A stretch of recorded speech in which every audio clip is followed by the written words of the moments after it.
Okay, guys, now we're at a new booth here at CES, and luckily I was able to snag Justin of Caterham, and this is not something that you usually see in the US, but this is the first time this car has been here, right? This car just arrived yesterday. It came out of the container at 10 a.m. yesterday morning, and I just drove it straight onto the stand here. This coming Friday at TAS, or Tokyo Auto Salon, there will be the first running prototype will be released there.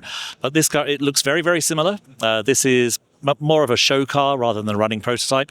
But yeah, this is the first time in the USA. Now, can you give us a little rundown on the specifications here, and also maybe even just give a little bit of the history of the brand, because this is very different from what I think a lot of people would expect if they are familiar with the brand. Exactly. Those who know Caterham, they know that they know us for the Caterham 7, which is a car which was designed in 1957 and hasn't changed at all in the interim. We've updated it with newer engines, new gearboxes, but basically the same shape of the shape of the car hasn't changed over those 69 years it is now.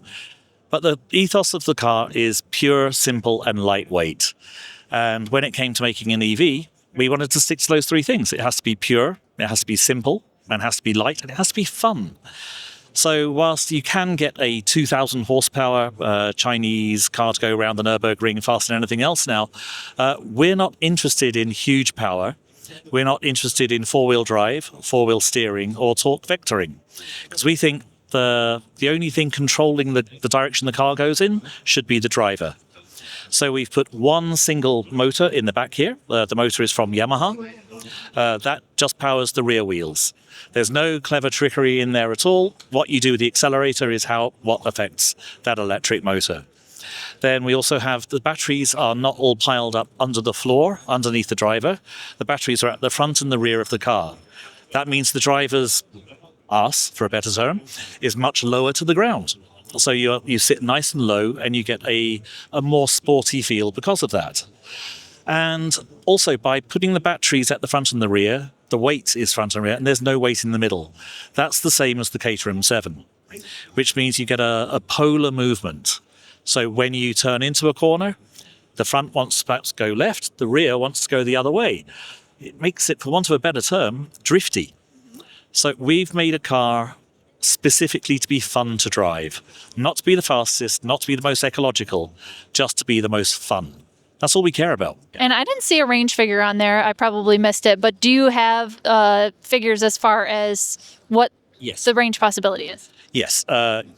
Day before yesterday, I drove from LA to Las Vegas, which I believe is about 270 miles. It will do that. Okay, good. So it's 400 kilometers is what we want, which works out at 280 miles. So yeah, you can get from Vegas to LA. That's as far as I want to drive in a day anyway. And anything further than that, I'm looking for the pub. Sorry.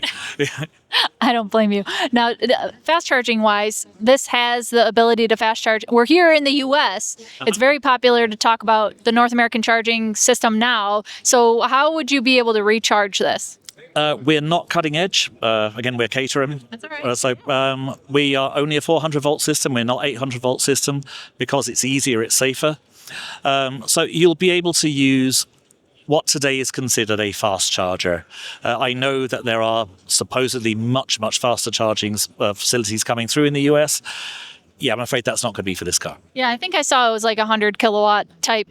For 20 to 80%, you can expect maybe like a 20-minute charge. So I have a little bit more questioning regarding the batteries. Now we're in the Zing booth, and they offer an Immersion cooling battery system. So can you talk about why you decided to go with this company in particular? Okay, well, first off, this isn't it. This is much bigger than the batteries in there, clearly. Why we went with immersion cooling is because we know how Caterham drivers drive. Yeah. They thrash their cars. They get in them, they floor it, they drive as fast as they can. You said fun. It's a fun car. This is what it's for. So a typical lithium-ion battery doesn't like to have all the power drained out of it very quickly. It will get very, very hot, and then the car will go into limp mode. But if the car's fun, you can't have a car. It's no fun when it's in limp mode. So we had to come up with a battery solution which you could drain power out of it really quickly. I know most people are worried about charging speeds, as you were asking earlier. We're worried about discharge speed. Like, how quickly can we get the power out of those batteries into the motors, creating the biggest smile without overheating the system? And the answer is to immerse the batteries in oil.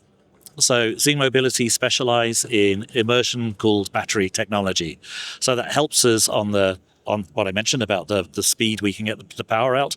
Also, you can puncture this and it doesn't catch fire. Wow. Because something that does happen when people race on track, they like to crash. Safety is a very, very high priority for us. Of course, it's a high priority for everybody, but the fact that they have multiple videos showing here that you can puncture these battery packs, they don't catch fire. So that's a big plus in my mind. I would agree. So that's very interesting to hear.